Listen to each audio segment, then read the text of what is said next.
Farming is the greatest challenge in the world. When a farmer gets up in the morning, he's got 100 strikes against him. You can fertilize, spray chemicals, you can treat weeds, you can do everything in the world. But if Mother Nature doesn't let it rain, you're in trouble. He's got to fight weeds, he's got to fight insects, he's got to fight disease, he's got to fight low prices, and his biggest competitor is Mother Nature. Hit a wet spot when we need it most, or we end up bone dry when we really need the water. But at the end of the day, if you have beaten Mother Nature and you've had a good day, then you feel good about being a part of providing the food that feeds America.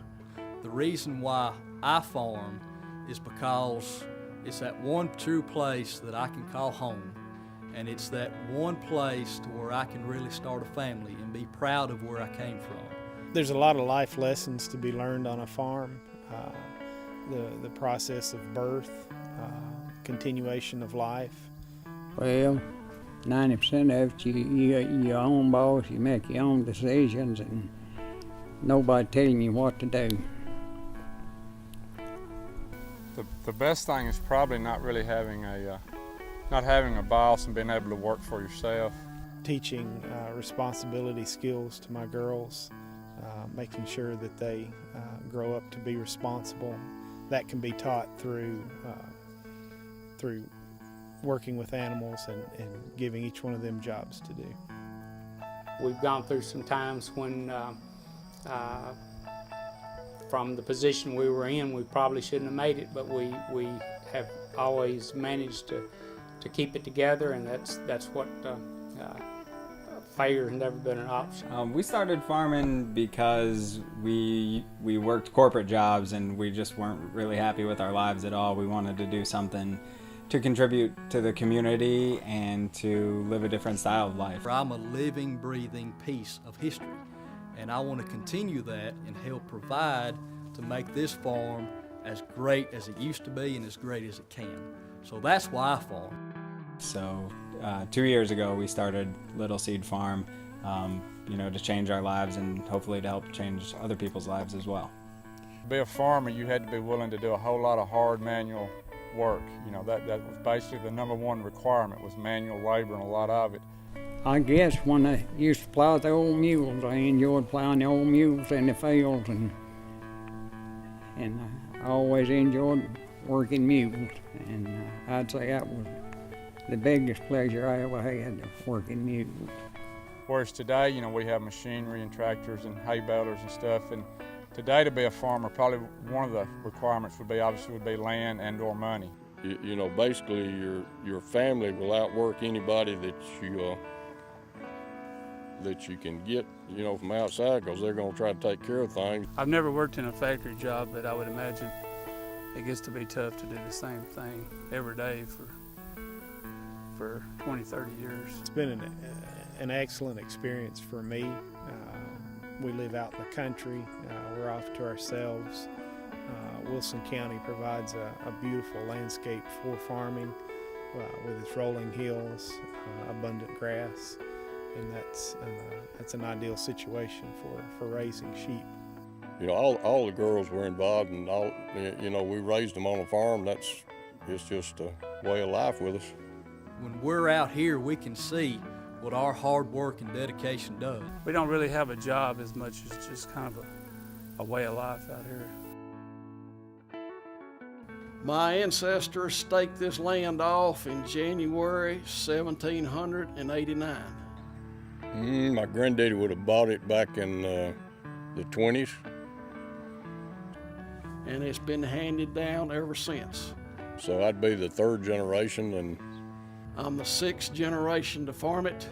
I'm the 7th generation to be farming. The grandkids will be the 5th generation whenever they get to where they can get out and be on it. 4 generations. I'm the 7th generation that has farmed this land. This dairy is a first-generation dairy, and there aren't many of those that we survived the 80s, and statistically we shouldn't have made it through that. The type of farming we do, which is a commercial beef cow operation, is You know, the last few years have probably been the most profitable years that we've ever had, or anybody in the beef cow business has ever had. I think Major Dairy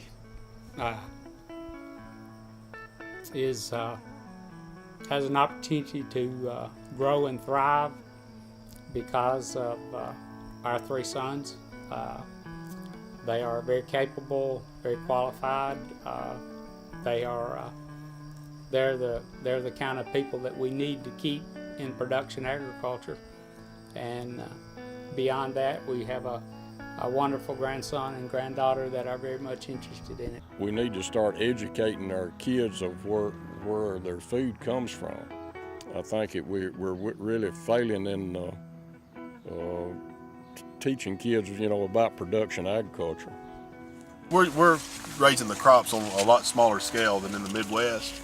For the size we are, it's really nice, but it's not. I mean, the equipment we have is what was modern and big in the Midwest maybe 15 years ago. So much of what we are currently farming is land and farms that we've got rented from other people or whatever. And most of those landowners are not farmers. Most of them are, I don't know, maybe bankers or lawyers or people, real estate developers.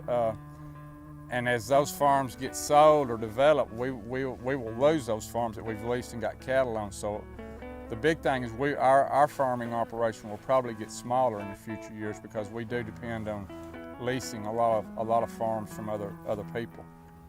I would encourage them to get started small, grow the farm at a slow rate, make sure it's something that you want to do and that you enjoy doing and have a passion doing, and get big over time, but not jump into it and buy a lot of equipment and get too deep in debt, but start slow and grow it.